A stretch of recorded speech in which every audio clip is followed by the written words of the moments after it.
see as the C-17 starts to crank up and pull over. These guys know they've got to bring the heat. Any last-minute checks of FOD as they make their way back down to the left are going to have to come up now.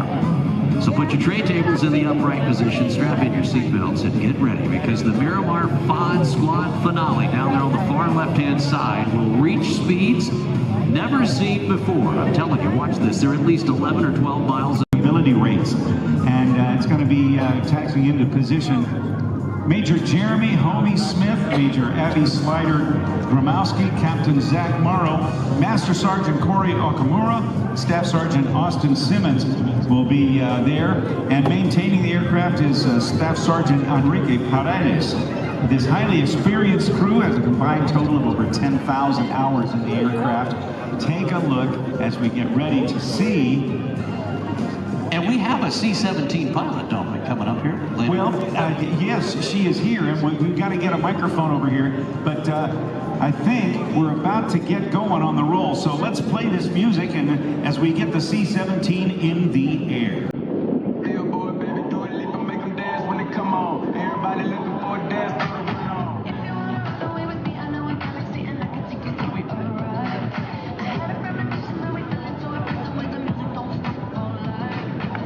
The C-17 made its first flight in September of 1991, and since then the aircraft has set over 30 world records, including payload to altitude, time to climb, and the longest airdrop mission in history. And with me on stage here is Hollywood.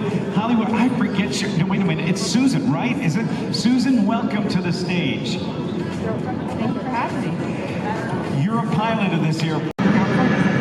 Hot temperature, high density altitude, but she's very capable and I've taken off at many locations that can handle that. All right, when the crew is going through its pre-flight, pre-takeoff checklist, what is going through their minds right now? What's happening?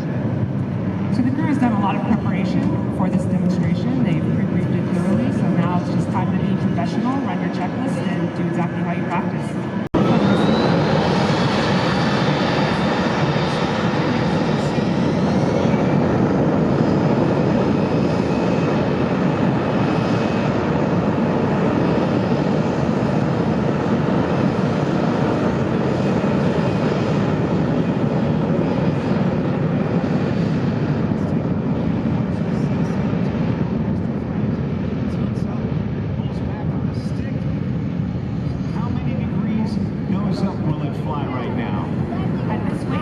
About 25 degrees nose out. And they call that alpha, or angle of attack. We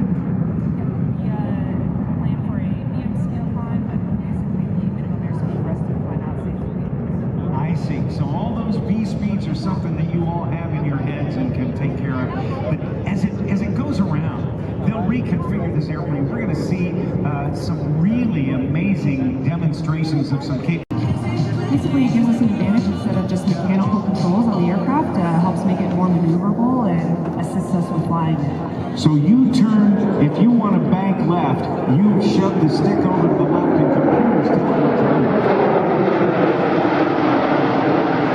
And in this case, throwing the stick over to the right, and that looks like about 45 degrees of bank. That's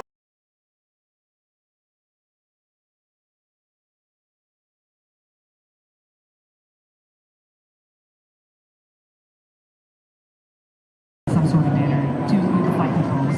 And if it all goes, if they all go bad, there's still a manual backup? And we can still fly manually too. Oh my gosh. Backups on backups with this aircraft. But the power steering is now gone. She'll be able to attack where she needs to. Okay. All right, there it comes out of that turn. The minimum radius turn for the C-17 Globemaster III.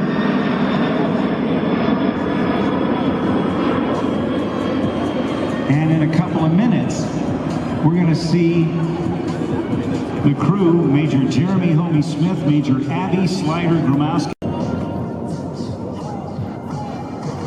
I have been told that in humanitarian missions, a C-17 Globemaster III has been outfitted with an entire emergency room medical suite to transport a single military serviceman or woman from maybe the Middle East released over to Germany and then get that person home in the same kind of airplane with the best treatment available. That's right. It really is a team effort. We pair up with our aeromedical evacuation teammates, and they're able to take care of that critical care patient, and we fly them as quickly and as safely as possible to get more advanced care. All right, we've seen a higher speed pass. Now, right now, I guess Homie and the crew have extended the landing gear, the leading edge slats, the trailing edge flaps. It is now aerodynamically dirty, but all of that changes the shape of the wing. Why? Sure does. So it helps us fly at slower speeds. So you'll see here now we're coming up on an approach speed, so we're flying very slow for a big plane. And what, about 150 miles an hour? Would it be as that slow as that? That's right. Oh my gosh.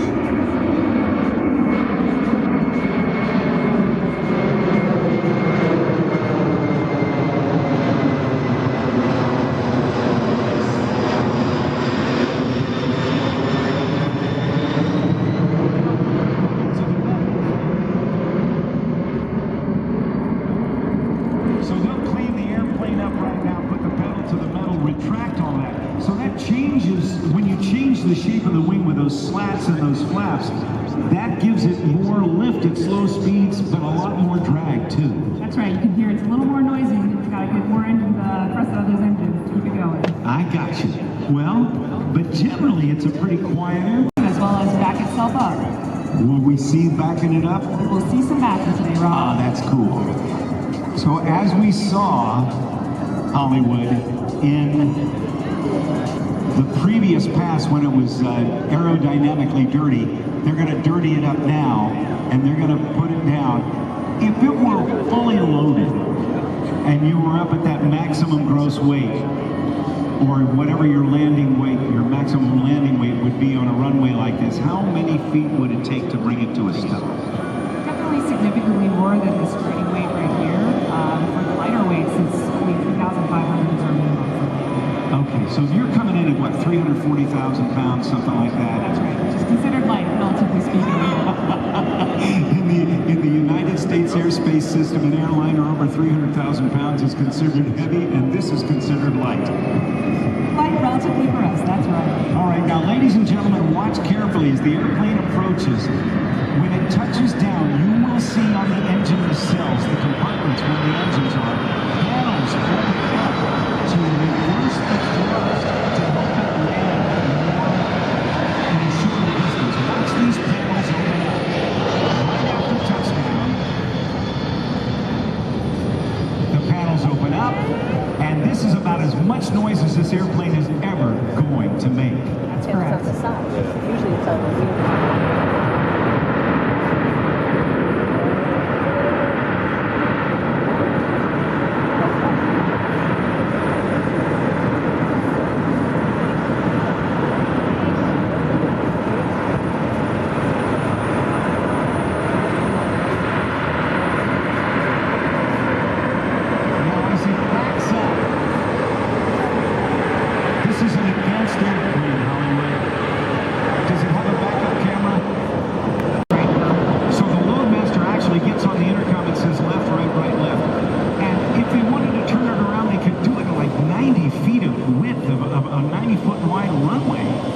That's amazing for an airplane that's 174 feet long. Extremely capable, yeah. You can have extremely precise landings. Give them a wave, everybody. From March Air Reserve Base and the crew from Hickam Air Force Base. Is it Hickam Air Force Base in Hawaii? It's a joint base. Okay. Joint Base Hickam in... Arthur was asking who the person was waving out of the top of the C-17. You know, Rob? Out of the C-17 I saw the crew member up there waving too, Arthur.